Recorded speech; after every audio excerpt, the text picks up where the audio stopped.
ज्योति बहू, नाश्ते में क्या बनाया है? अरे सुबह सुबह बेटा तला हुआ मत बनाया कर, आशु का बीपी बढ़ जाता है। और थोड़ा नमक भी कम रखा कर। मम्मी जी मुझे पता है कि आशु को क्या देना है क्या नहीं। मैं आपके हिसाब से खाना नहीं बना सकती, मेरी भी कोई पसंद नापसंद है। अरे कोई बात नहीं बहू, मैंने तो सिर्फ आशु की सेहत के बारे में सोच के बोल दिया था।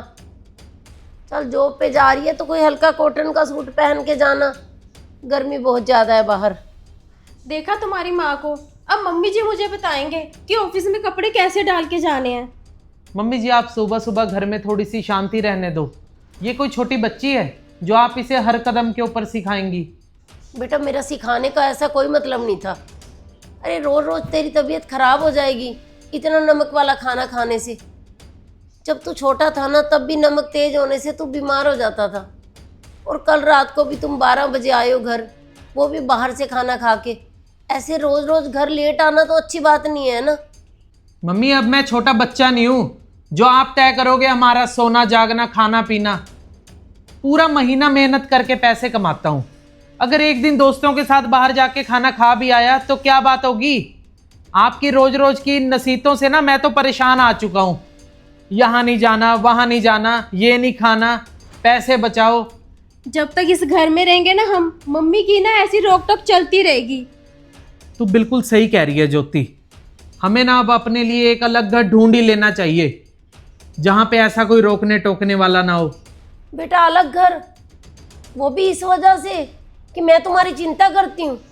मम्मी जी चिंता और रोक टोक में ना जमीन आसमान का फर्क है। ज्योति आज ना ऑफिस की मैं छुट्टी कर रहा हूँ, तू भी कर ले। हम चलते हैं आज ही अपने लिए नया घर देखने। हाँ हाँ चलो।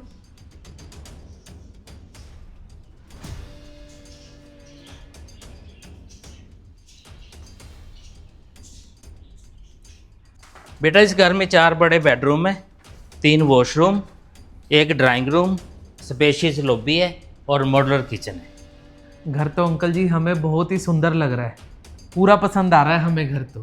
बेटा तुम्हारी बड़ी फैमिली भी इसमें बड़े आराम से रह पाएगी। अरे बड़ी फैमिली कहाँ है अंकल जी, हम दोनों हैं और एक हमारा छोटा सा बच्चा है।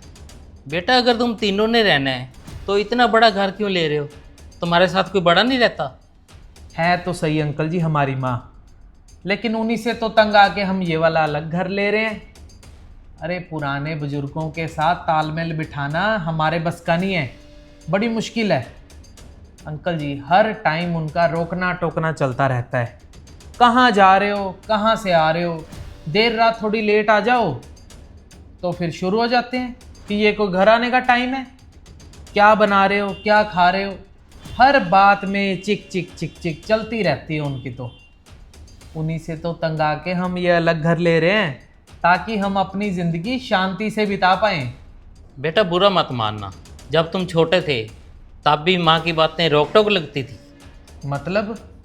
बेटा जब तुम छोटे थे नंगे पैर घूमते होगे और मिट्टी में भी खेलते होगे तब भी माँ टोकती होगी। और जब तुम खाना खाए भी ना सोते थे या देर से घर आते थे तब भी माँ टोकती थी। बेटा वो टोकना क्या तुम्हारे साथ दुश्मनी थी या फिर माँ की फिक्र? बेटा आज तुम बड़े हो गए हो, कमाने लगे हो, तो वही माँ का टोकना तुम्हें आज दखल अंदाजी लगने लगी है। बेटा इस घर की ना दीवारें बहुत चमकीली हैं, पर जब कभी कोई दुख तकलीफ आती है ना, इन दीवारों ने नहीं हाल पूछना तेरा, हाल चाल तो बेटा माँ ने पूछना है। पर वो तो हर बात में ना अपनी मनवाना चाहती है बस। बेटा सलाह और रोक टोक ना वही करता है जिसे तुम्हारी फिक्र होती है। और बेटा अपनी माँ को उधर अकेला छोड़ के जिस शांति की तलाश में तुम जो इतना बड़ा घर ले रहे हो वो शांति तुम्हें यहाँ नहीं मिलेगी। जब माँ का साया सर से हट जाता है ना तब इंसान सोचता है भाई कोई रोकने टोकने वाला हो, लेकिन तब बड़े से बड़े घर में भी ना सन्नाटा छा जाता है। अंकल जी आज आपने मेरी आंखें खोल दी। मैं पैसे के घमंड में अपनी माँ की ममता को ही नहीं समझ पाया। मुझे माफ़ कर दो जी, मैं अपनी सहूलत देखती रही, माँ के अकेलेपन को मैं नहीं देख पाई। अंकल जी आप भी हमें माफ़ कर देना। हमें नहीं चाहिए ये घर। बेटा ये तो ईंट पत्थरों का मकान है, असल घर तो वही होता है जहाँ पे माँ होती है। जाओ अपनी माँ के पास।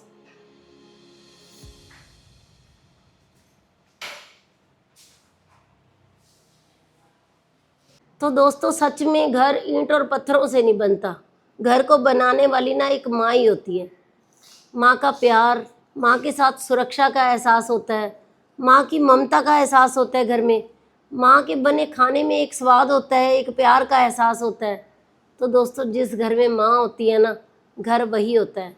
माँ के बिना तो घर एक सूना बन जाता है और वो सिर्फ ईंट पत्थरों का मकान कहलाता है। तो हमारी ये छोटी सी स्टोरी आपको कैसी लगी?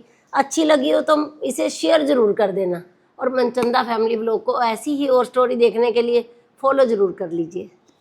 बाय।